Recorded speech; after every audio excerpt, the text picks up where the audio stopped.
Welcome to, I think, our 8th support group meeting, which we have, as you know, on one Sunday a month down here in East Perth. So weight regain after sleeve gastrectomy, it's a really hot topic for people. And those of you who've gone through our program will probably remember when I first met you, when we started talking about what we can expect from outcomes in bariatric surgery. I said to you, all bariatric surgery is going to fail. It's a pretty provocative statement, but it's true. But the moderator on that is that all bariatric surgery is going to fail to some degree over time.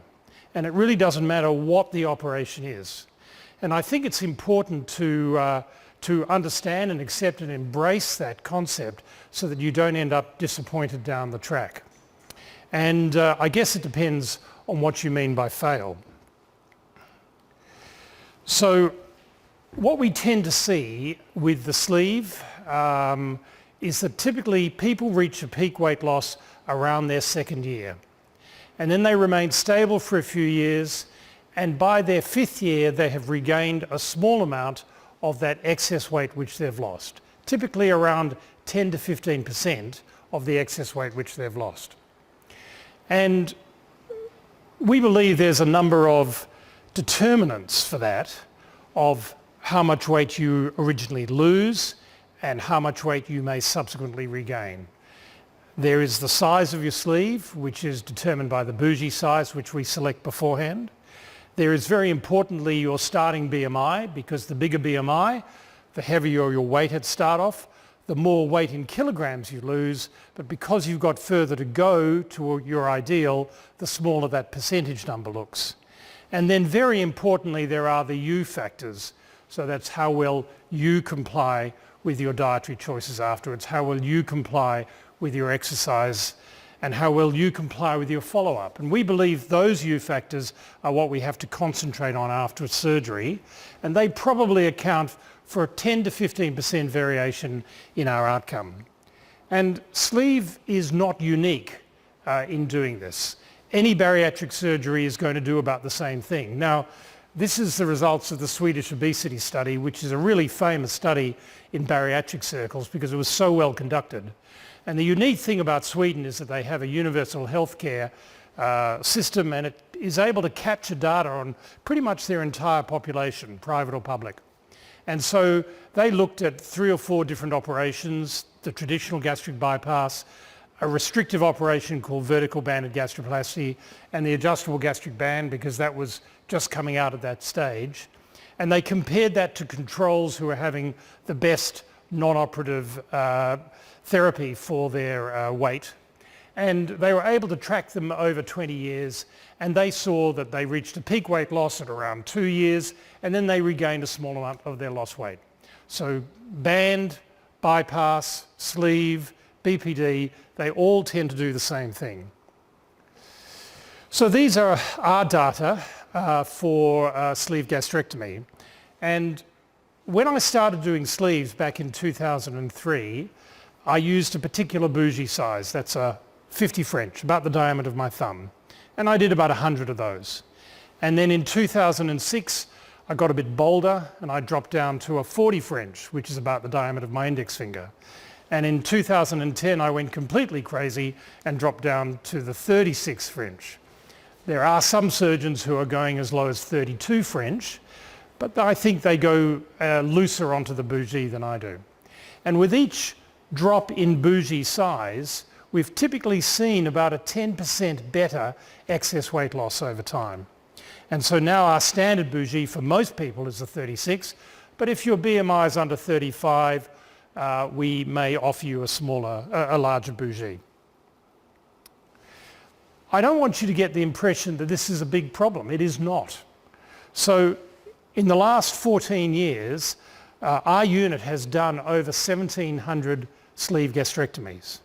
And they're the sort of dimensions that we've used, with the last 7 years being predominantly the 36 French. So far, I have performed revisional surgery by way of re-sleeve, which I'll talk to you later, in 46 patients. Only about a half of those were originally my patients. The rest have come from elsewhere. And perhaps another 8 or 9 have gone on to have bypasses either by myself or by another surgeon.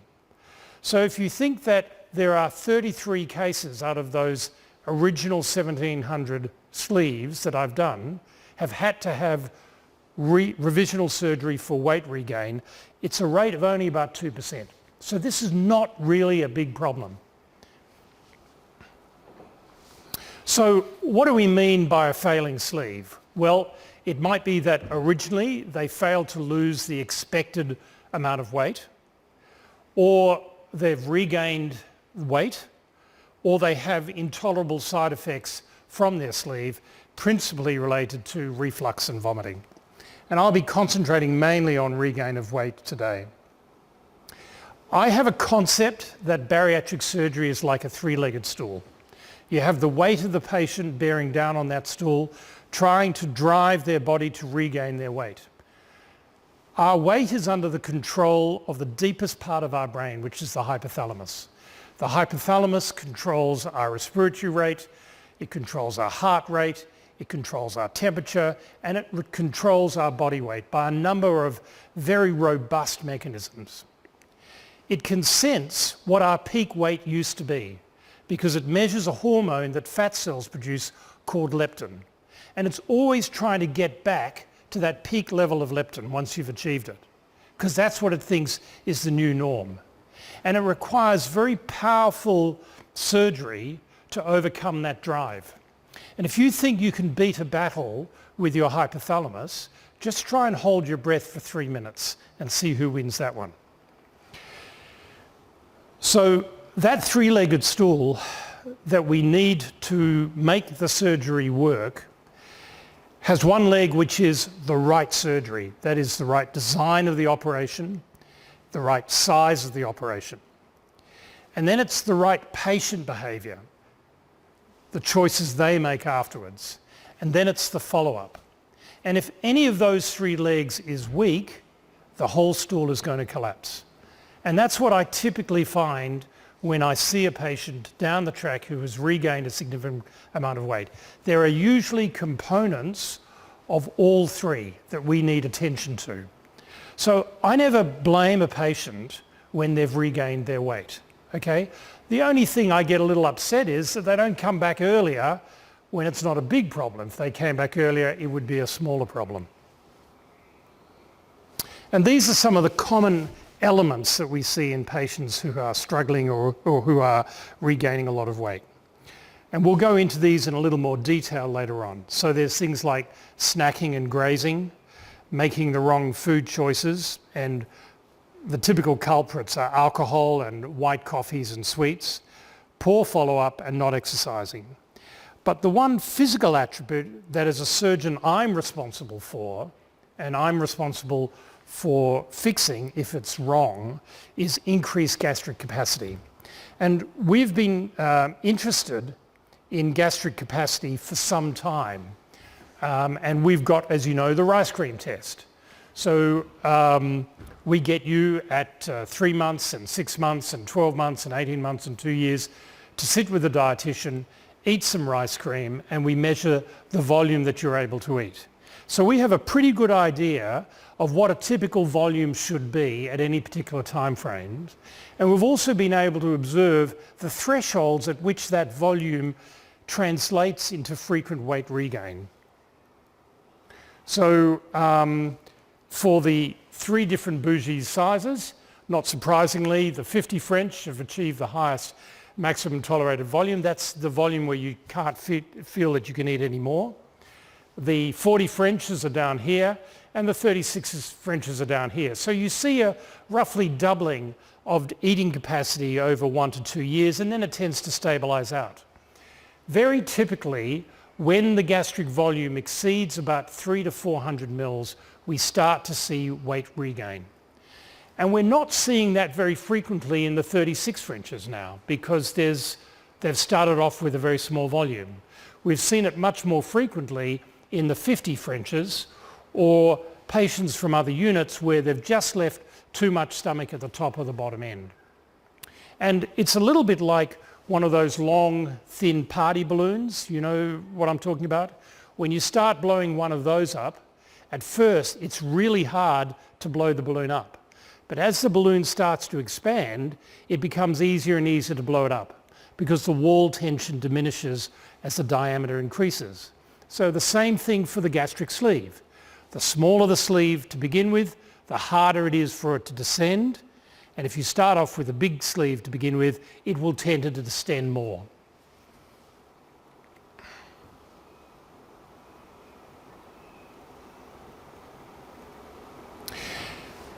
Not surprisingly, if you're able to eat more, you'll get more calories in.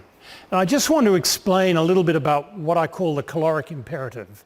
This is a really bad graph, okay? I don't want you to think this is at all accurate. There's a lot of variables that go into it. But it gives you an idea of how this paradigm or imperative works. So all of us are eating about 2,500 to 3,000 calories a day in a Western diet.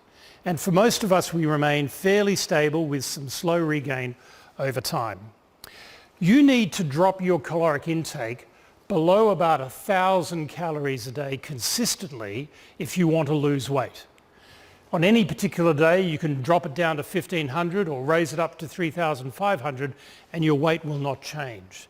But if you want to lose weight, you need to go about below 1,000 calories. Now that's what a very low calorie diet delivers, and that's what the sleeve delivers.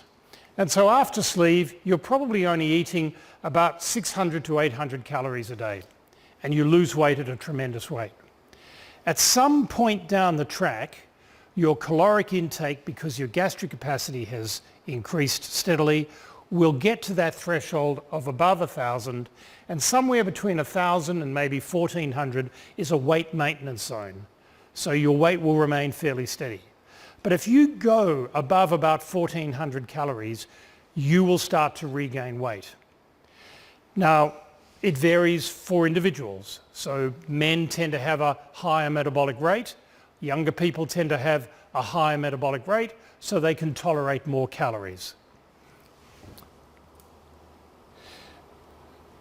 So what that means is that you may be in that weight maintenance range with a reasonable caloric intake of 1,000 to 1,200 calories a day, but you only had to add in a small number of discretionary foods or treats that may raise that by just 300 or 400 calories in that day, and suddenly you're in the weight regain zone. So there's really not a lot of wiggle room. And these are the common saboteurs that we pick up on. Flat whites, a couple of those could add 340 calories a day. Alcohol, same problem. The energy drinks are terrible. Even protein bars, if you have one or two of those as your preferred snack, you'll exceed that weight maintenance threshold and start to gain weight. Problem that not all calories are equal. So when you eat something which is full of carbohydrate, you will absorb and retain 90% of it. With fat, it's only about 80% of it, and with protein, you need to waste about 30% of the energy in that food in order to assimilate it. And also with protein, you can't make fat from protein. You can make fat from fat and you can make fat from carbohydrates. But protein can only be burnt as an energy source or converted into another amino acid that's used in a bodily process. And so if you make the choice of a high carbohydrate meal, very sweet things, it's going to have more impact on your weight than a high protein meal. So this is what we look for in part of the assessment. There's a normal diameter sleeve just there, but he's got 2 or 3 times the diameter in the lower part and probably twice the diameter in the top part. And that person is very likely to fail, and for that person, a re-sleeve is a reasonable choice. The other area of capaciousness that we see and is a real problem are patients who've had a lap band on in the past and have been revised to sleeve, particularly when that band has been on too tight for too long.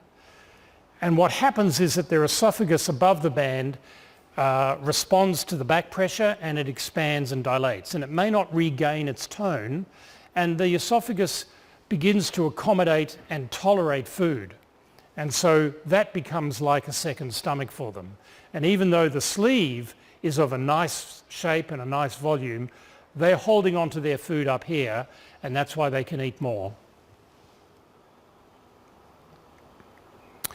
We know that the hunger hormone ghrelin, which is produced by the whole of the stomach, but particularly at the top part, falls quite significantly after surgery. And the levels probably do increase a little bit over time, and so people do regain some of their appetite over time. And another consequence of eating carbohydrates, and I suspect all of you have experienced this to some degree, is the dumping syndrome.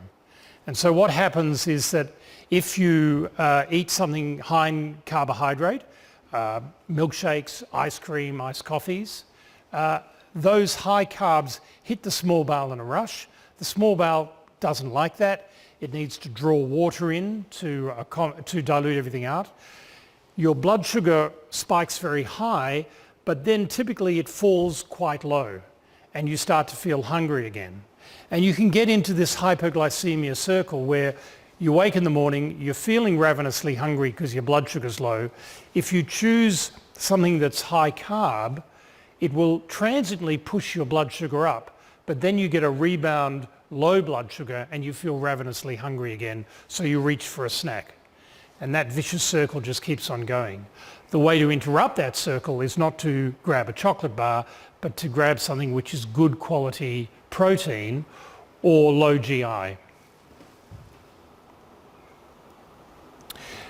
Another trap we sometimes see is reflux, where patients are experiencing reflux, they're misinterpreting that as hunger, or they're choosing milky products to try and buffer the acid.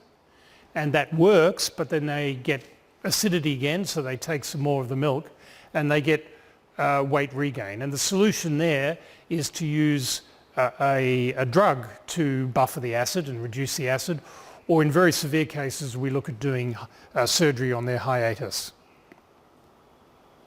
There are a few other situations.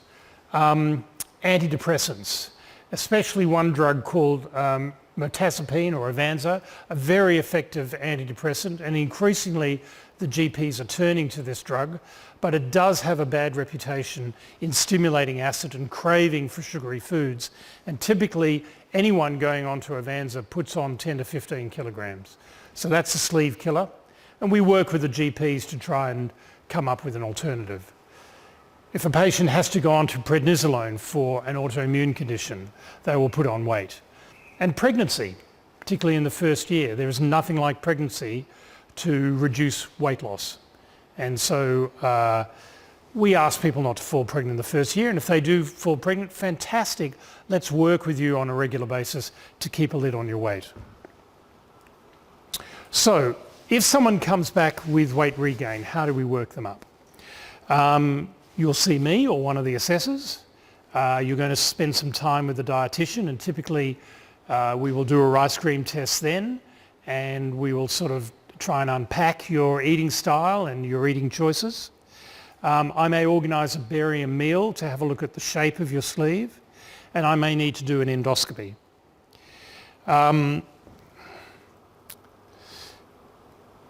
We then work out how we can best address your problem, and very typically that will involve involvement with our Back on Track course. Now, Stephanie runs the Back on Track course, and at the end of this talk she's going to talk a little bit more about the details of that.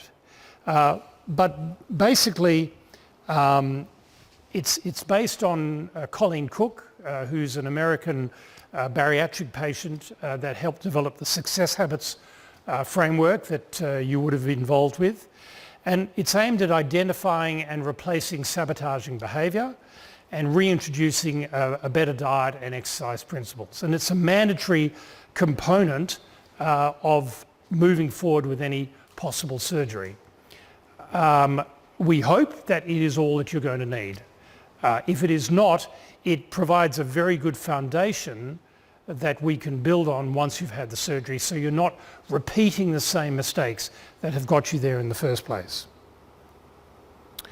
So when do we move to offer revision? There's no fixed number here. Everyone is different. But if we see that your BMI has gone back to a dangerous range, perhaps over 35, when it's clear that your trajectory of weight regain is continuing, when your excess weight loss has fallen to below about 40%, when new or old comorbidities reappear, and where there is a logical correctable problem like a very large pouch. And when all other means have failed, that's when it's time to consider bariatric surgery. And the reason we don't jump straight to bariatric surgery is that revisional surgery is more dangerous, and we're going to be putting you in harm's way. And even though the risks now are reassuringly low, we've got to be sure that we're doing it at the right time and for the right reasons. So my current paradigm for the surgical management of the failing sleeve is to look at the volume of the sleeve primarily, and to see whether that volume component is made up of the sleeve or from the dilated esophagus. If it's just a dilated sleeve, it seems logical to me to re-sleeve.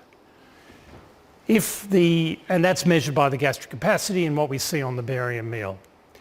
If the gastric capacity is low, under 400, under 300, and what's got them there is more their eating style and habits, then we need, I guess, a more punitive operation, which is one of the bypasses, because it brings to the table an element of malabsorption and a more profound impact of dumping syndrome to deter them from making those choices. So why do I like the re-sleeve? Well, I believe that sleeve volume is an important determinant of weight loss and also weight regain, as we've seen from the evolving Bougie sizes and better weight loss with each smaller Bougie. So what it does is return you to a smaller volume, therefore restoring your sense of satiety and your sense of appetite suppression. And it may do that by further reducing ghrelin production. Re-sleeving for me reproduces a familiar operation. It resets the clock. And it's one of the reasons why I like the sleeve, because you can re-sleeve it. And in fact, you can re-sleeve a re-sleeve if you have to. You don't bring to the party long-term nutritional problems like you do with a bypass.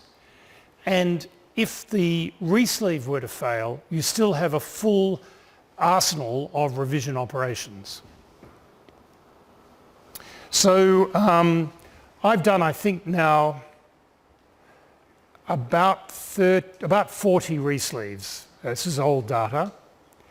The majority have been in the 50 French Bougie group, a smaller cohort from the 40 French group, and so far none of the 36 Frenches over the last 7 years. And this is what we've typically seen. So that might be their starting excess weight loss. They've gone up to 60, they've regained, and around the 30 mark, we've decided to re-sleeve them. And that's their weight at peak weight loss following the re-sleeve, and then their current weight. So essentially, it gets them back onto the curve that we would expect them to be on. It resets the clock. The alternative to re-sleeve, and this is appropriate, I think, if your sleeve volume is low, or if the problem is that you've got a dilated esophagus following a band, is to look at one of the bypasses. And at the moment, my preferred option is this style of bypass, which is called the omega loop mini gastric bypass or single anastomosis bypass. And it combines 2/3 of a sleeve, and then we divide the stomach at that point, and then we measure out the small bowel until we come to the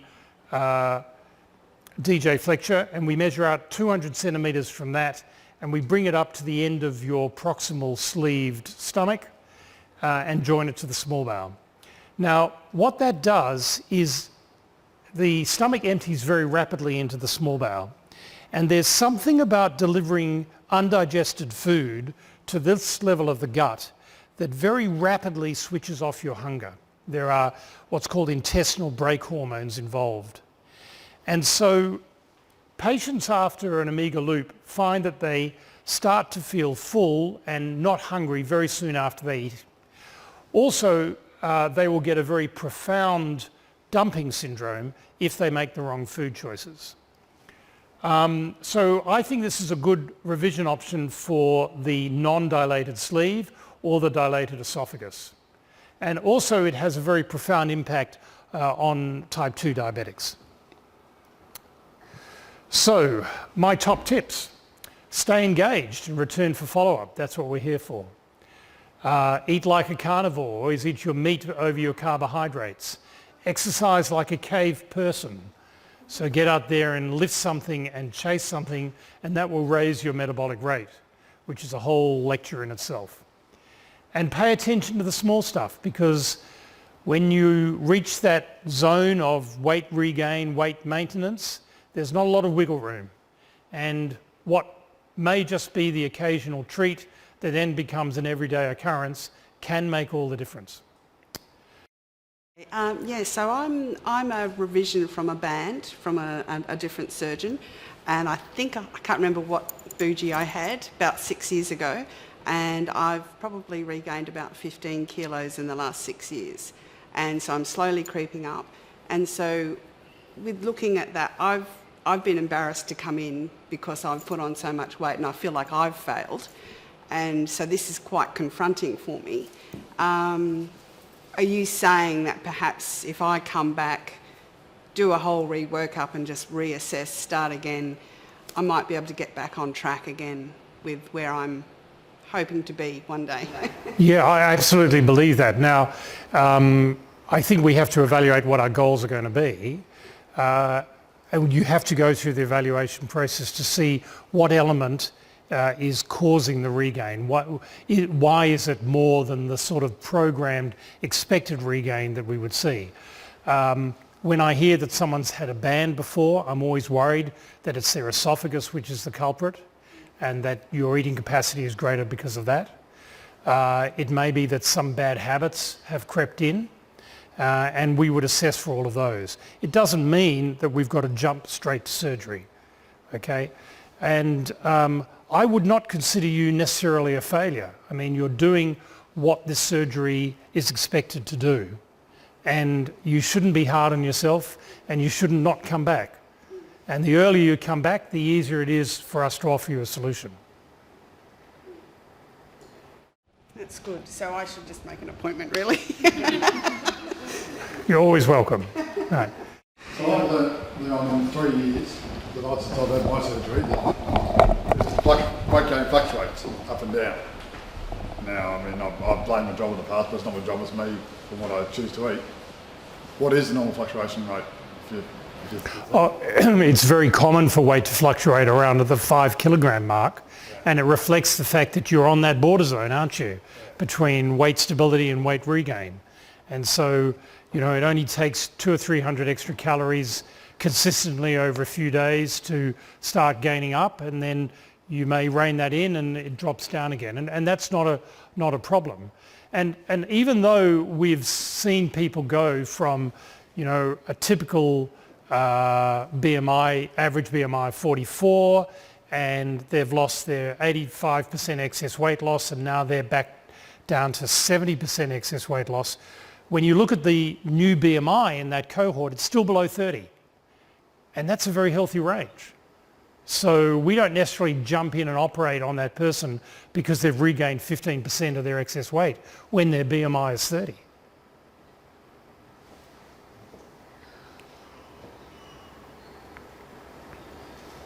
Yeah.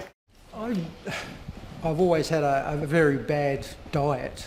That's why I gained so much weight. Worst part, being a butcher, was most of my meals were meat and potatoes. I don't eat much vegetables at all. It's been still a funny learning curve, because it's been about 3 years now. Over about the last 12 months, I fluctuate only between, say, 92 to 95 after coming down from 142. One day you seem to be able to eat more than other days. This is me.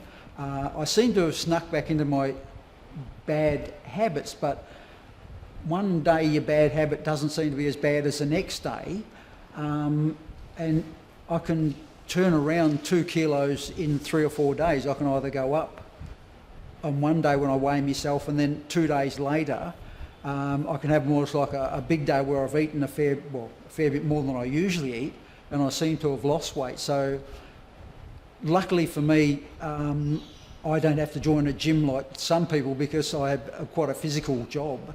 That seems to keep my weight down, but I find that I'm so amazed at the small amount of food that I intake now compared to what I used to. I'm working far better, and the weight I am now, I reckon I was that in primary school, and I'm 63 at the moment now, and I just can't believe. I still. People say that when I hear some people what they eat, I eat smaller amounts than that, and it just amazes me how some people can eat so much. I'm still in the bad habit of eating quickly, which I suffer for sometimes over the next half an hour to an hour afterwards. But I've been finding lately I can eat a fraction more than what I did before, but it's still, one day you can eat like say a pie. For the next 2 days you can eat about half that amount type of thing. It's a real... Yeah, it's not just the volume of your stomach, of course, it's the rate at which you eat. And one of the ways in which sleeve works, and it has this in common with the bypasses, is that the sleeve actually empties more rapidly. So if you give it the time for some of that food to come out of your stomach and hit the small bowel will start to send a message to your brain, actually I'm getting full now and you can stop eating. So if you eat slowly for any given portion, that will occur more rapidly or before you've finished the whole meal. If you eat rapidly, then your sleeve is going to be full before it's had the benefit of that message coming up to the brain. So it's one of those styles that you've got to adopt. And also how well you chew the food, do you wash it through with liquids, for example. All of those things can affect the capacity of your stomach. Don't forget, all of us start off with about 1 litre to 1.5 litre volume worth of stomach. And I've taken out lots and lots of stomachs in my time, and I'm surprised always at the variation in the volume of the stomach that I see, that someone who is very high BMI may not have a particularly large sized stomach, and someone who only has a relatively small BMI has a very capacious stomach, and I'm using 6 or 7 staple loads instead of 4 or 5 staple loads. So it's not just the volume of your stomach that determines your weight gain, it's the rate at which it empties and your ability to tolerate stretch before you feel hungry. I wouldn't be hard on yourself that you were a butcher and you're eating the wrong things. Actually, eating protein is the best thing you can do. It's very hard to gain weight when you're mainly eating protein. The real culprit in our society are refined carbohydrates. Well, it's still strange because I used to eat a lot more beef. I find beef and lamb I can't tolerate as much as I used to. More chicken and a little bit of fish. But it's funny, still I can go a full day and not feel hungry, and then the next morning I'll get up and I'll go, oh, I feel hungry today. But then after about half an hour I go, well, I may have something to eat sometime during the day. It's really... Yeah, so everyone's sleeve is different, and they're the natural variations that you've got to learn in your new sleeve and work with them, so that you're not fighting against your stomach or expecting it to be a particular way. But I think you've had a fantastic outcome. Oh, yeah, it's really amazing. It really has. Okay, other questions? Yeah. So I'm 5 years post-op and I have gained 6 kilos, and I found regardless of what I eat, I could have 800 calories a day or 1500, I cannot lose weight. Would that be because this is where my body needs to be? Yeah, so one day isn't going to do it. It's a consistent trend which tends for you to go up or down. It's also a calorie is not a calorie. So 800 calories of protein is not the same as 800 calories of carbohydrate. And on any particular day you may be exercising more or less. And it all gets down to your metabolic rate. So when you eat a calorie, you can do one of three things with it. You can burn it immediately as a fuel. You can store it or convert it into another chemical or make something out of it. And you do a third thing, which we really don't give enough thought to, and that is you can give it off as heat. And we know that after you have a meal, if you put someone in front of a thermal imaging camera, they will glow red because they're giving off heat. And that's the metabolic flywheel, like on an engine, that keeps the weight steady.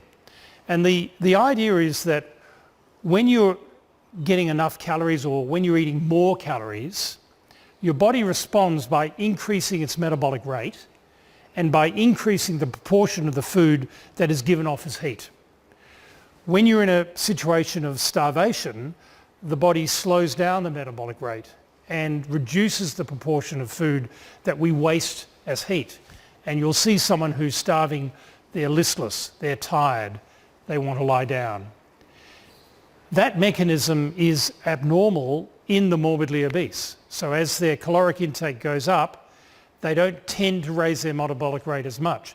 Also, when you become larger, you become better insulated and you simply can't give off the heat or your body would overheat. So the surgery we do dramatically drops your caloric intake, and for quite a long period of time, the body is sensing that as starvation, and it's trying to slow the metabolic rate down until you reach that new steady state of weight stability. Over time, things can start to rack up again.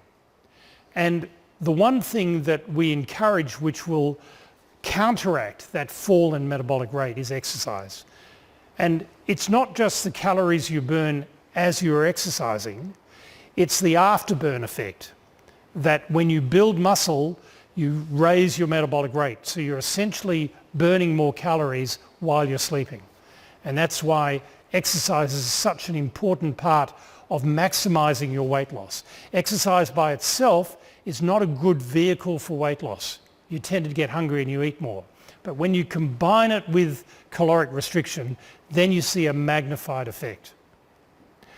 So you've experienced some weight regain. That is natural. And it doesn't look to me like it's excessive. There are some fine tunings that you can always do to get you back towards where you want to be. You may not get down to your nadir weight again, but you don't need to. Okay? I might get into trouble for mentioning this because I'm only 3 months out, but I just did my rice cream test, and I can eat or can fit almost double or just over double what I'm supposed to be able to. So I've been told not to panic, but of course I am panicking that, it's going to affect my weight loss and that kind of thing. I mean, I've lost 20 kilos, which is really great. And Adam did my sleeve and he's really happy with my progress, and everyone's saying, it's fine, don't stress. But of course I am stressing that I'm going to be the first one that has to be re-sleeved from a 36 absolutely don't breast. stress. So yeah, I just wanted to bring it up because, in case there's other people that are in the same boat and are worried about it. So we are interested in 2 stages in the rice cream test. The first is the satiety volume, and that's the point at which you first start to feel full. And then the dietitian will ask you to try and eat a little bit more and go to your maximum tolerated volume.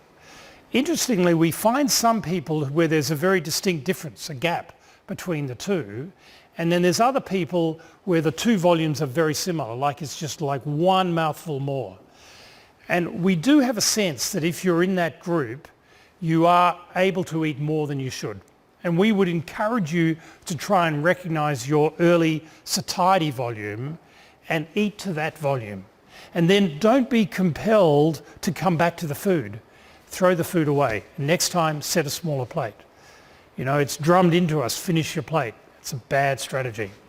So panic not. Your weight loss is apace, and just work with the sleeve that you have. Yep. Okay, I'm going to hand over. Chris, have you got another one?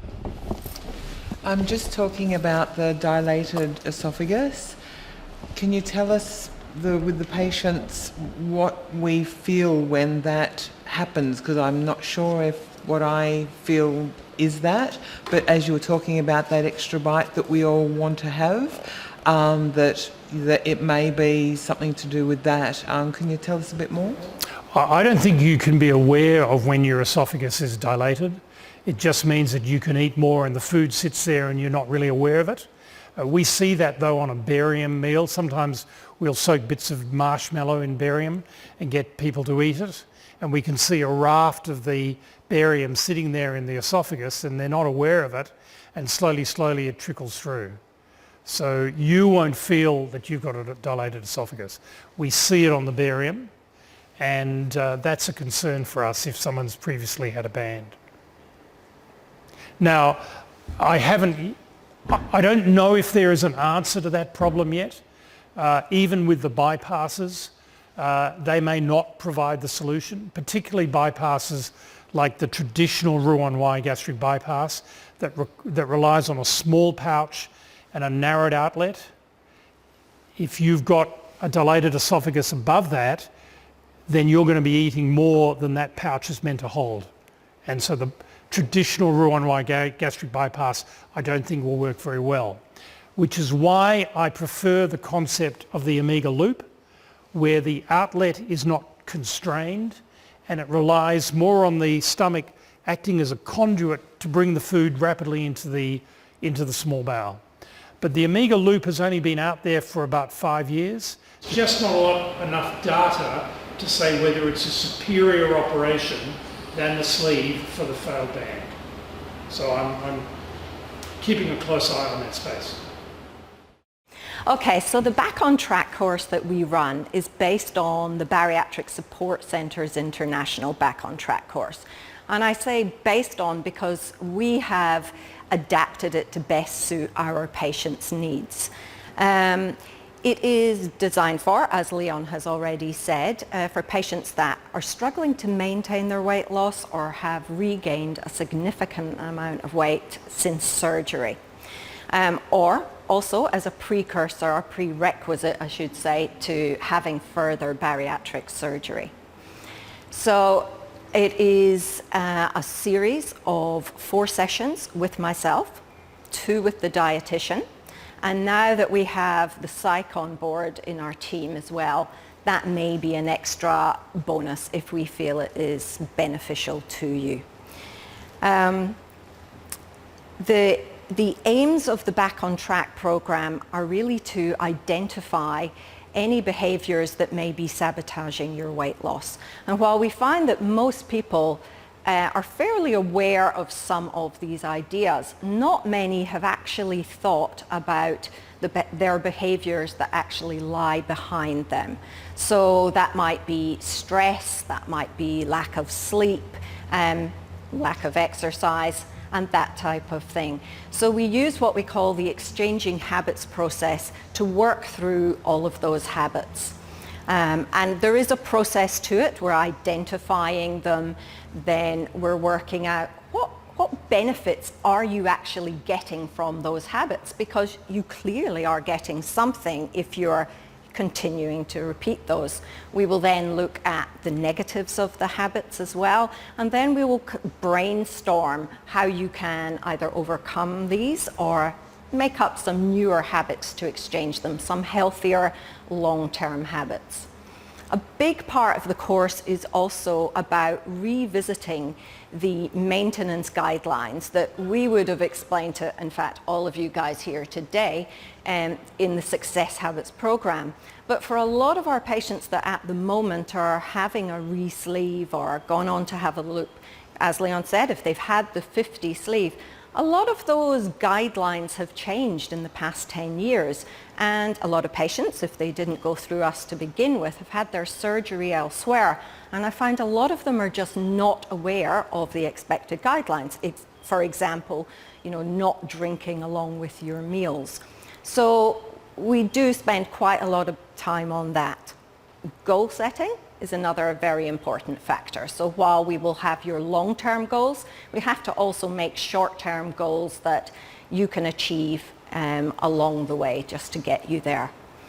Again, exercise, which is going to be part of any long-term maintenance. It's all an individual program. So not everybody is able just to hit the gym and lift weights, but there's always ways around it, whether that just be as simple as walking in the pool, using TheraBands, any exercise bands that are a lot easier to use if you have joint issues, etc. So we work out a sustainable and achievable program for you. When it comes to the dietitian's part in it, she will explore your diet history quite thoroughly.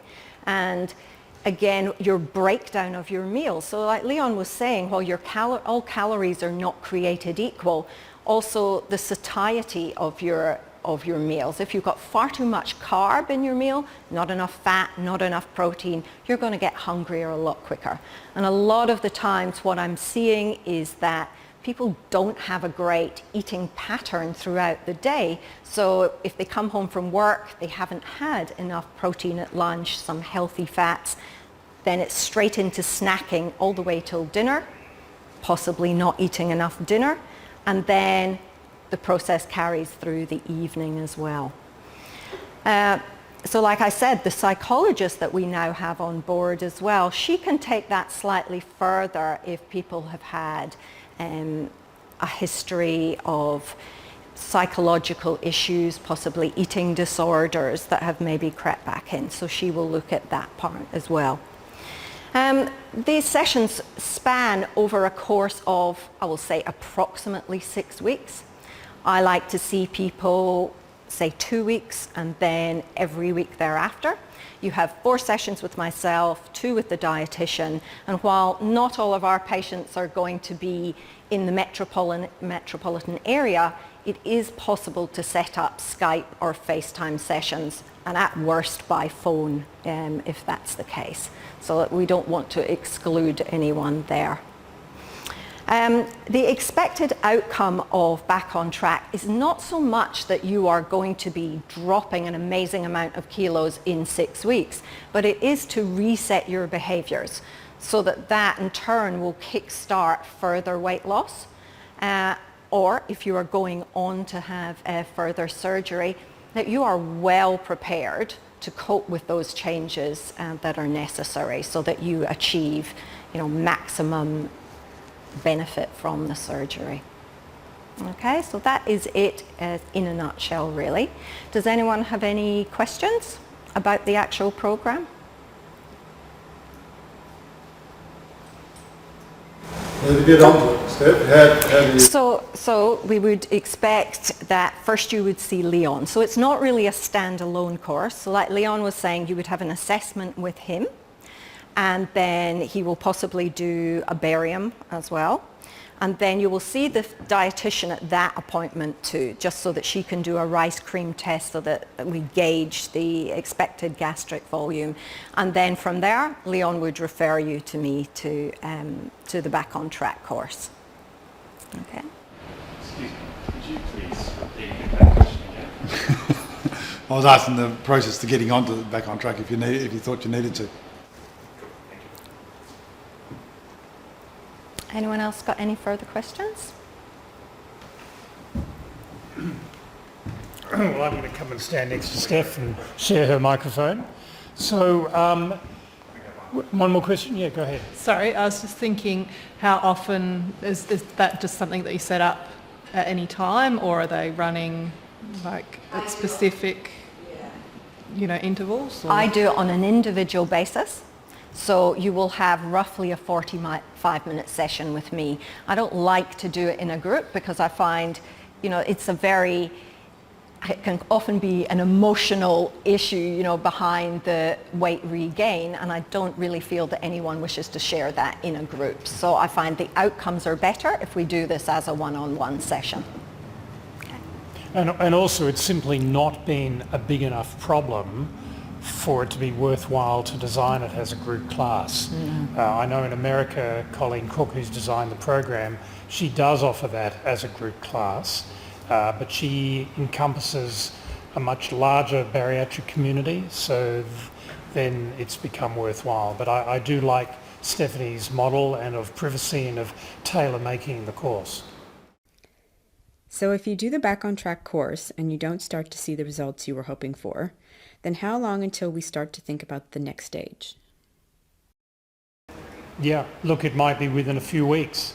And Stephanie and I may agree almost from the outset, probably Back on Track is not going to be the vehicle that will produce the weight loss. If you've got a hugely dilated sleeve or dilated esophagus, it is still worthwhile and necessary to complete the course because it sets the foundations for a better outcome after the surgery. So, you know, we can't just fix the stomach or fix the gut. We have to fix the head as well. Every time we do surgery, the return is smaller and the risk is greater. Thank you everyone for coming. There's still some daylight left. Get out there and go for a walk. I encourage you to make use of the paths along here. It's a beautiful walk. Thank you Stephanie and Caroline and Luke for running the program today. Our door is always open to you. Happy to see you again, or our team is any time, and we encourage you to stay in touch. Jump on our website, leave us a message, let us know how you're getting on. The sooner we get onto this problem, the better, and knowing where you're up to, even if it's 8-10 years down the track, adds to our database and adds to our knowledge about our program. So thank you for coming. Thank you very much, guys.